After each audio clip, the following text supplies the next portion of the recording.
జగన్నాథుడి యొక్క రథయాత్ర వస్తుంది కదండి. ఆ రథయాత్ర గురించి కొన్ని విశేషాలు చెప్తాను.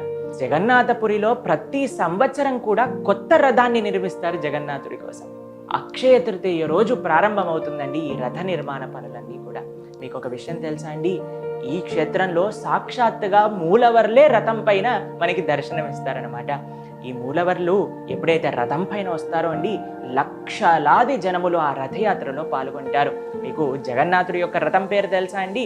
జగన్నాథుడి యొక్క రథం నందిఘోషం, బలభద్రుడి యొక్క రథం తాళధ్వజం, సుభద్ర మహారాణి యొక్క రథం దేవదలన. ఈ రథంలో అండి జగన్నాథుడు తన యొక్క సొంత ఇచ్ఛతో వెళ్తారండి.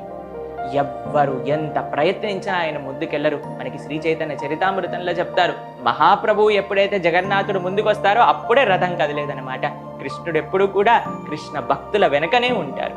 హరే కృష్ణ.